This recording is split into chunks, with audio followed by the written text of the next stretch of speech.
Alright, we're back. This is John. These are the parts I've put together to make that an indoor hot water heater.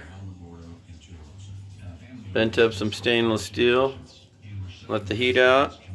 Got some little cutouts for my air intake, access to all my plumbing.